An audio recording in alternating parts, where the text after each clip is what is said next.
All right, guys, it's been a little while since we've had a chance to chat to our next guest, one of the head coaches behind such fighters as Jon Jones, Holly Holm, Claressa Shields, Michelle Waterson, Carlos Condit, and the list goes on. Coach Mike Winkeljohn, welcome back to Submission Radio. How are you, man?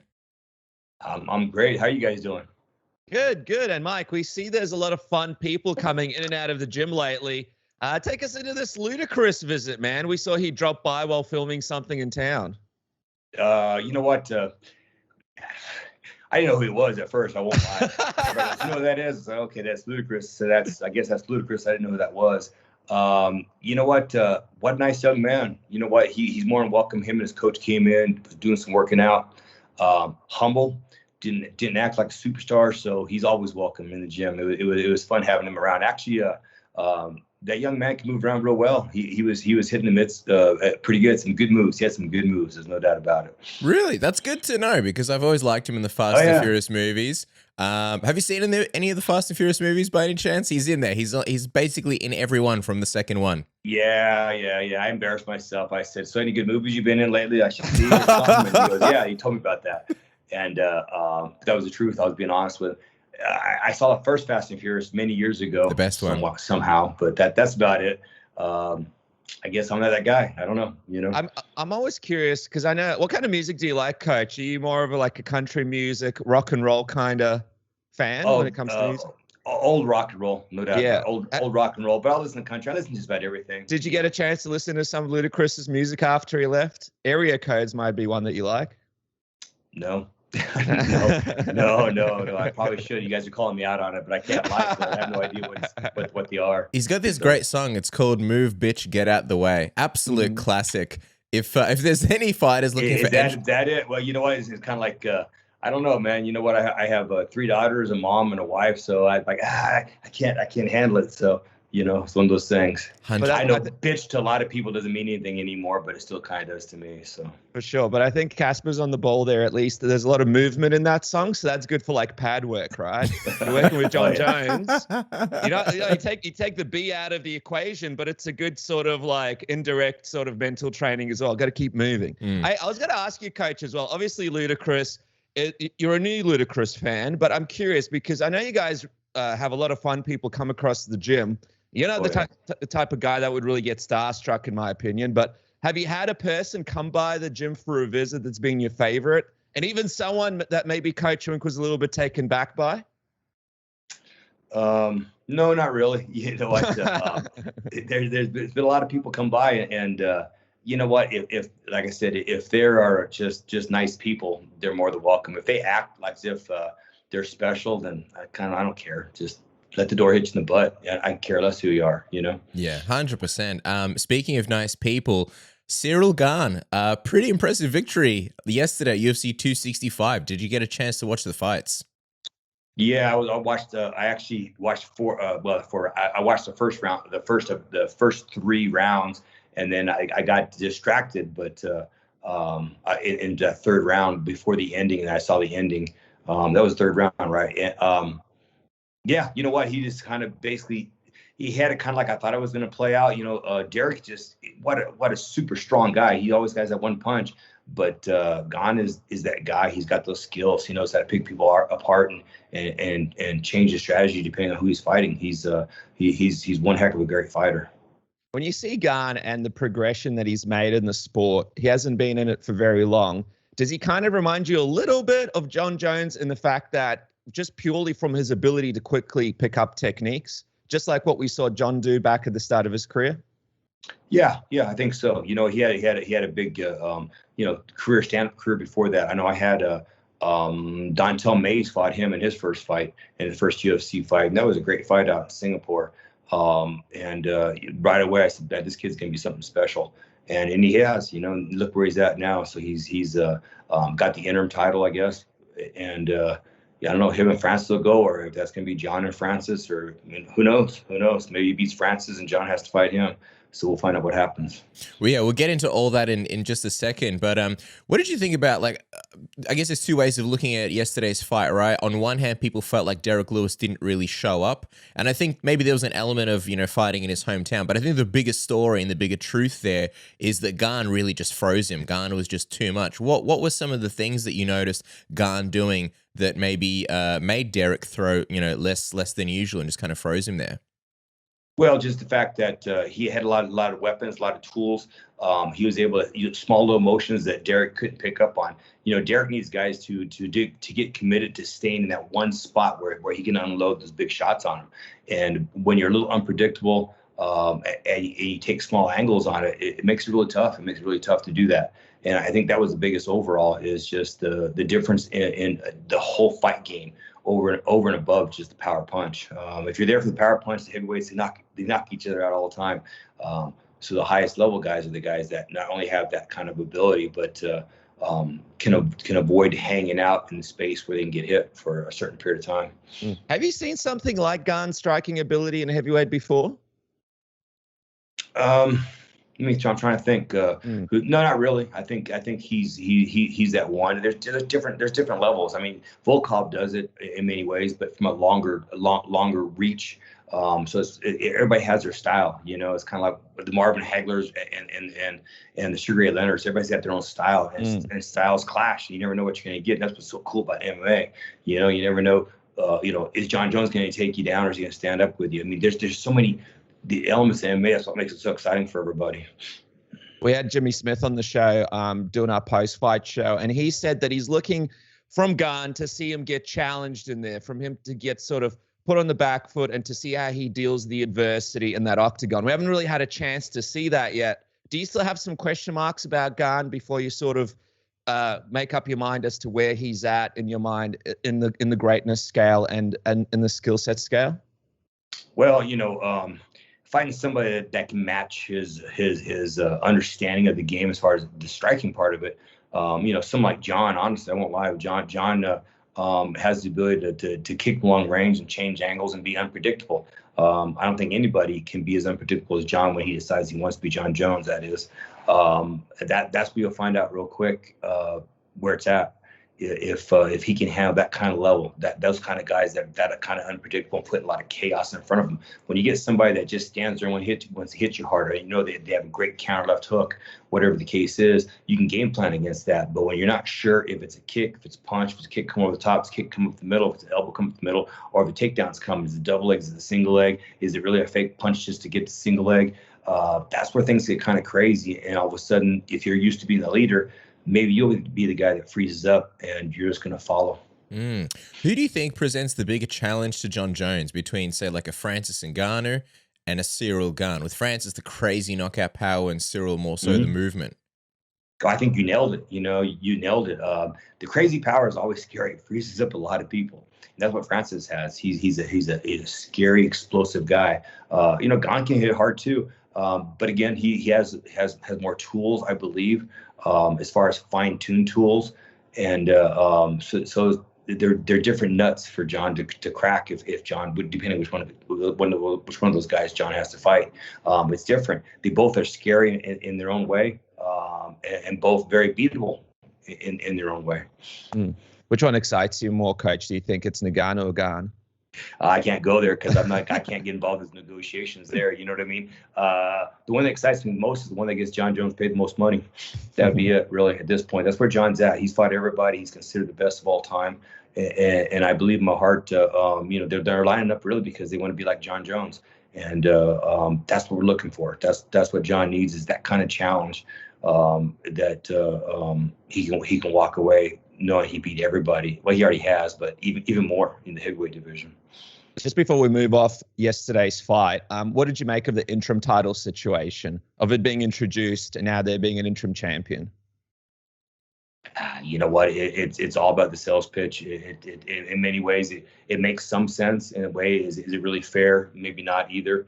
It's not for me to judge. If it sets up a money fight for Ngannou versus Gane, or if it can make Francis some more money down the road, he deserves it. I don't know. It's all about the sales pitch. I'm not the promoter. There's a reason why I'm not the promoter. I'm just the dumb coach from Albuquerque. The UFC is at the top for a reason, and that's they know what they're doing. They know how to promote. Well, I guess the big question then is, what is the latest with Jon Jones's return? Where are we at the moment? He's just training. He's as strong as ever, and he's training. He's slowly moving into more of the grappling realm, actual live type of situations, coming in and rolling around a little bit, doing a lot of mitt work. I know he's been working with his private coaches quite a bit on his grappling, his jiu-jitsu, with Tusa. So he's on his way. He keeps kind of sharpening his blades as he's going and getting that speed to fit that bigger, larger frame. And it's quite funny because I think he's getting faster with his bigger size. So I think people are going to see an even better version of Jon Jones, but just much bigger. Dana White sounds like Dana White has said that he's offered Jon Jones the Stipe Miocic fight. Is that true? Have you guys gotten that fight offered to you? I don't know that for sure. I really don't know that. You know what? I can't put myself in the management position for Jon Jones at all, so I have no idea. But I guess, is that a fight that you guys would consider? Because I know Jon has said in the past that, Stipe doesn't really excite him. I think he did when Stipe was champion, but not so much these days. It doesn't really excite. I would assume it has nothing to do with what excites me or not.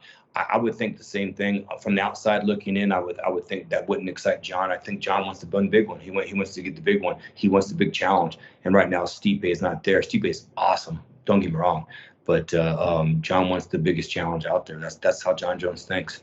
I know, obviously, Gane is the interim champion. But do you think if you guys could agree to a deal tomorrow, Jon would fight Francis next, and maybe Gane sort of waits in the wings to see what happens after that? Oh, I think so. Oh yeah.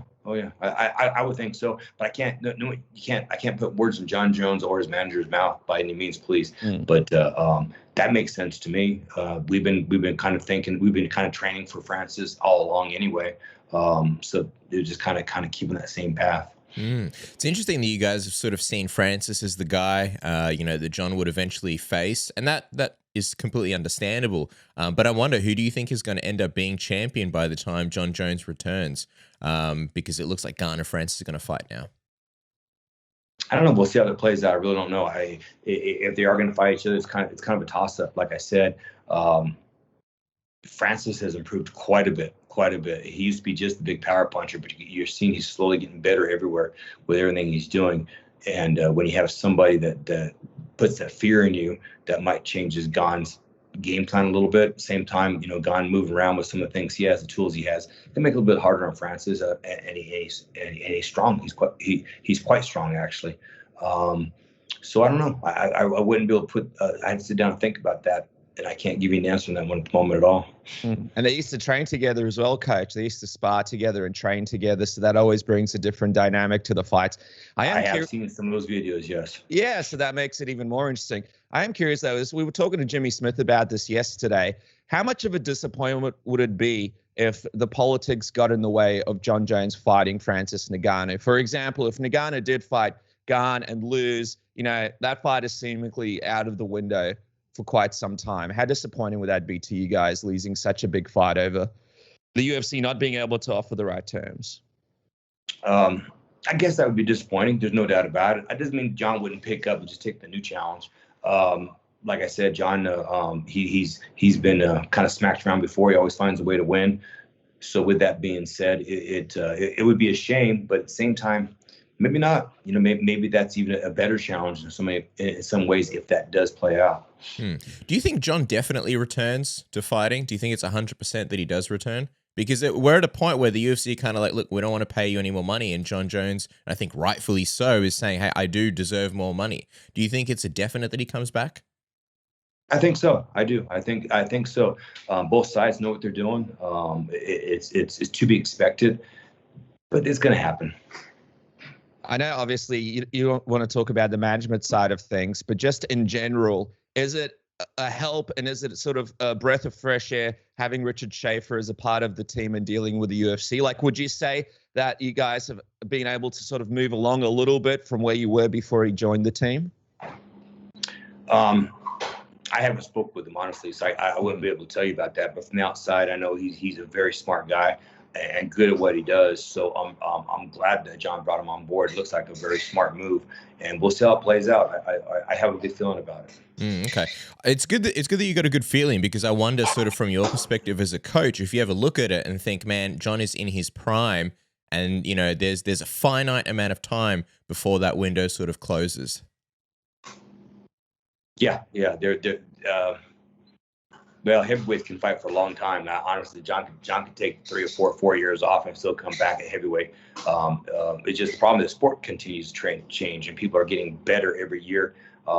At first, it was changing quite a bit. It's kind of slowing down the upward climbing curve. But so you have to stay on top of the new techniques that are out there and stuff. But heavyweights fight when they get a lot older. So I don't know. I think the time's actually on Jon's side. It's interesting. So obviously you were talking about Jon and how he's bigger, but is sort of the same version of his old self at 205.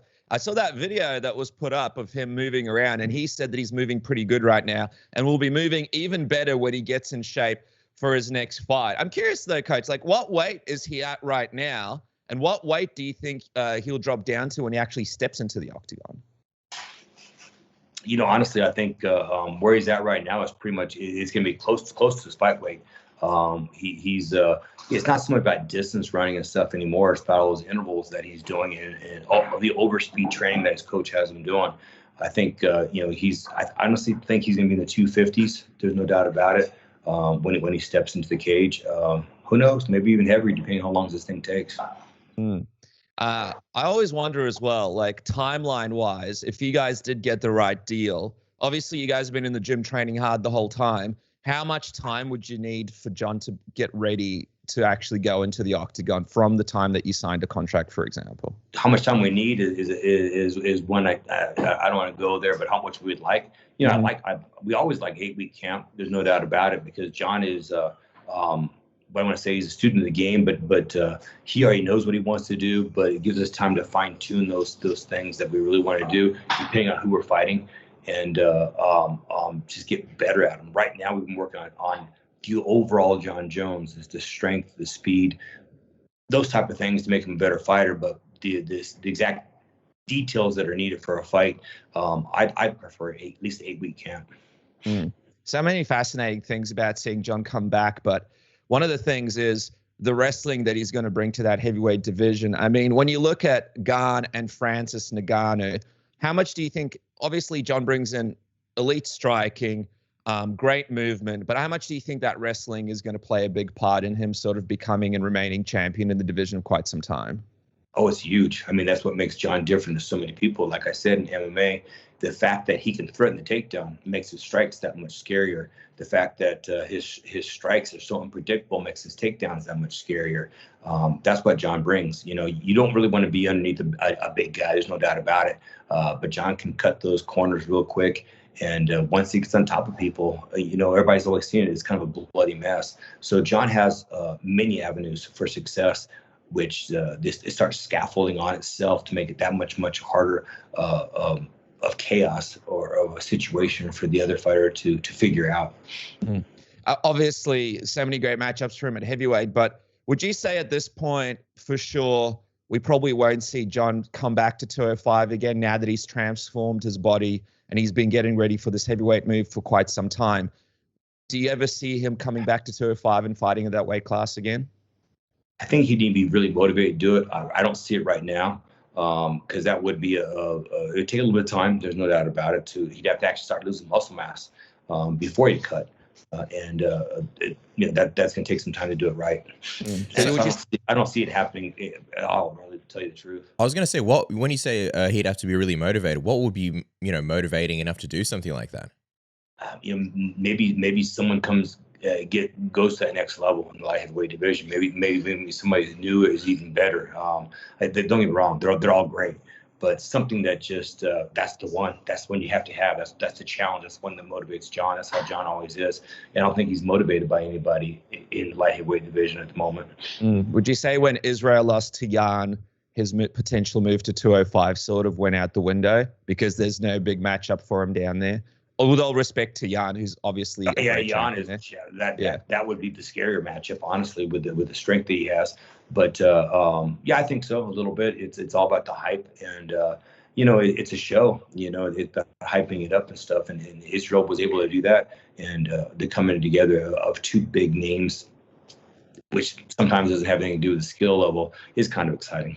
Yeah, it's like how do you balance the idea of like looking at fights? I get this sense that Jon, in this stage of his career, he kind of wants the money fights, so to speak. I mean, I know you've told us many times, the one that makes the most money is the one that makes the most sense. But then there's also that side where Jon's chasing greatness. So like, for example, with Israel and Jan, like Israel would be by far the bigger fight.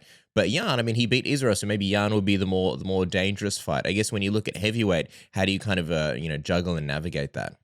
Oh, at this point, it would be on. There's no doubt about it. If Jon was motivated to go to 205, he wouldn't want to fight Israel because Israel's not the guy anymore. And Jon wants the challenge. He also understands the real world, and that doesn't make sense to me either. You can talk all you want, but that doesn't mean you're the best. It's nice when you're the best and you talk maybe a little bit to sell the match, but Jan would definitely be the one, I would think. But I'm not sure that jazzes Jon at the moment. And like I said, Jon, when he feels challenged and he wants to push it, that's when it gets really exciting for us to be around him and be at the gym. Is that one of the reasons why the Stipe matchup just isn't the most exciting, because he doesn't have that belt anymore? That's just me talking. For me, it doesn't seem that exciting. For Jon, it doesn't make sense. Makes sense to go after the title, because honestly, Jon is the best pound for pound of all time. So why would he have just a normal fight? Unless we felt we needed that to get used to our new body. I don't think we're gonna need that. I think Jon is already getting used to his new size. So there's not a necessity to take a step up fight. Jon's ready to go. He wants to challenge. Yeah, and speaking of getting used to your new body, you will feel like you have a new body with the smoothest balls in town thanks to the Lawnmower 4.0. Don't have a bush in your pants. Get rid of it. It's just nicer. Or you can shave your arms or your back or anywhere that hair grows with the best grooming tool on the market, the Lawnmower 4.0. Want a more precise shave? No worries. The 4.0 has brand new guards. You can texture patterns into any hair on your body. Don't need the LED light? No worries. You can turn it off. Don't want it going off in your bag? No worries. You got the travel lock to save you some battery. It lasts over 90 minutes. It's waterproof. What's not to love? You got hair growing in your nose? No worries. You got the weed whacker right here. That's going to solve all your problems. Do you want it all? Yeah, no worries. You can have that too. The Performance Package 4.0 comes with the Lawnmower 4.0, the Weed Whacker, the Crop Preserver Ball Deodorant that you can put on in the morning to smell nice and fresh, the Crop Reviver Toner. Let's say you're out and about, you've had a long day, you're a busy person, and you're like, you know what, got to freshen up. No worries, just splash a bit of Reviver Toner and revive everything. And then you got the Performance Boxer Brief, so you got some fresh undies, and it comes with the Shed Travel Bag, so you can stick it all in there and carry it with you whenever you like. Also, 20% off. The good friends are saving you some money with the code SUBMISSION. So use the code SUBMISSION, save 20% off. Isn't that right, Dennis? That's right, Cass. And keeping with our theme, do you want to take advantage of up to a $1,000 bonus on your first deposit when trying to bet on a sport? No worries, because MyBookie has you covered with promo code SUBMISSION. You guys could go to MyBookie today, bet anything, anytime, anywhere with MyBookie and promo code SUBMISSION. And are you guys looking for a place to watch the fights, the footy, or any sport in general? No worries. Matchpoint has you covered. I mean, UFC was just around the corner. Unfortunately, a couple of lockdowns here in Australia. But if you weren't locked down, you're able to find the closest pub that was going to show the UFC near you. All you need to do is just visit their website in the link description or download the app, and you can select the matchup or the sport that you're after. Go to Matchpoint today because they show you which pubs have the fight on the big screen, what kind of venue, and what kind of special offers they've got. So Matchpoint is the only place to go. It's your best mate for sport. Make sure to download Matchpoint or visit the website today. Now, Coach, another fighter that we want to quickly touch on before we let you go is Holly Holm. She's back in action in October against Norma Dumont. Any ideas where this fight is actually taking place yet? No, I was thinking Vegas, but I have no idea. They haven't told me yet. They haven't told us yet, so I don't know. I really don't know. But we'll find out soon, I hope. Yeah, I mean, she's such a legend, obviously, in boxing and MMA. What can fans expect from this fight, as you guys look at Norma? And I got to ask also, is Miesha Tate and a potential return of bantamweight next if things go to plan against Norma?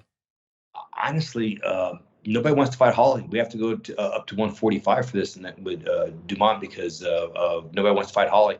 I can go through the list. Random is ranked number 1. She says, absolutely no way. I'm not going to fight Holly Holm. So she said no. We've already beat Raquel a whole bunch of times. We beat up Aldana. Aldana just beat up Yana. So none of those are going to make sense. Miesha Tate said, nope, not right now. So everybody talks the talk, but honestly, behind the scenes, nobody wants to fight Holly. So we're going to take whatever fight we can get because Holly just wants to fight. And then Holly just wants a title shot. That's all she wants. That she's never turned down a fight before in her life. And she wants a title fight. Wow. So Miesha said no. Do you think that fight happens down the track? Do you think that changes now at all because Miesha's had that, return fight? I don't think so. We get this one. I guess if nobody else wants to fight Holly and Holly wants to get in their fight, and if we can't get a fight against Nunes, then maybe that's it. Holly was like, okay, good. I'll go beat up on her, no problem. But because Holly won't turn down a fight, but I don't see it happening. I don't see any reason for it. It's definitely stepping way down. Doesn't really make any sense. Honestly, I thought Holly looked so impressive when she fought Irene Aldana that people got to know where she's at. And that's the problem is people are like, oh, she can out wrestle people now as well as outstrike them. It's getting kind of scary. And I think the people see that. So just to clarify, Coach, so this fight was offered to Miesha after her return win, and she didn't take it. She didn't want to go. Correct. Oh, yeah, wow. I can say that. Yeah, correct. She did not take it. Wow, that would have been a great fight, but we can't wait to see Holly back in there. And also, obviously in the gym, man, it must be really great for you right now because you got Holly and Claressa training together, 2 of the best female boxers in the world in one gym working out together. You know what? We also got from down your guys' way, Arlene Blencowe. Arlene Blencowe, yep. That's right. She's living in the gym right now, so she just had a great fight with Bellator. Man, she looked so good in the pocket with her boxing skills. It's kind of almost like a jab that wobbled her opponent and set up that knockout for her. So I think she's gone to a whole new level. She's got such great fundamentals from the guys she's worked with down your way that it was just nice that we can take her and get a whole bunch of sparring partners around her and help her in our little way. And she's been a great addition. So those 3 girls get together with our other girls. It's quite fun to watch them go. It's going to be fantastic. And how would you say Claressa's taking to the sport? I mean, we've seen the training videos. She really looks like she's enjoying the kicking aspect of it and the grappling aspects of it. How's her progression coming along? It's coming along. There's no doubt about it. You know what? She had to go home for a little while with some things, but she's coming back here shortly. It's coming along quite a bit. Like I said, what she has is what I want to say.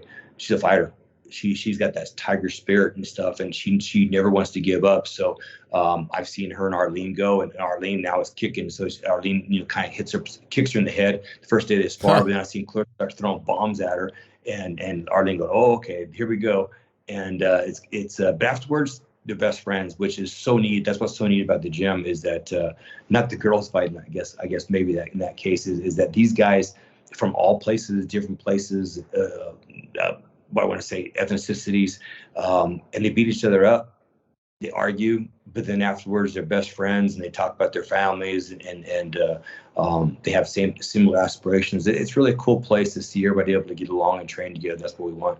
Yeah, I mean, what a great sort of situation over there right now. I'm very proud of Arlene and the way she represents the country. Most important question though, Coach, we saw Jon Jones joined in. When will Coach Wink join Holly Holm, Michelle Waterson, and Claressa Shields in a dance video? Are we close to this happening? No, we will never see that. In fact, you don't want to see that. Why? I would ruin all the rhythm. Plus, I just, yeah. Except for Jon Jones, the other ones are really good looking, and I wouldn't want to blow that. I wouldn't want to blow that for that group by any means. Okay, well, some things will just have to remain a fantasy. Guys, make sure to follow JacksonWink at JacksonWink_MMA on Instagram, and of course at JacksonWink MMA on Twitter and Facebook. Always appreciate the time to and the opportunity to pick your brain, Coach. Appreciate it, man. Thank you so much. Hey, thanks for having me on, guys.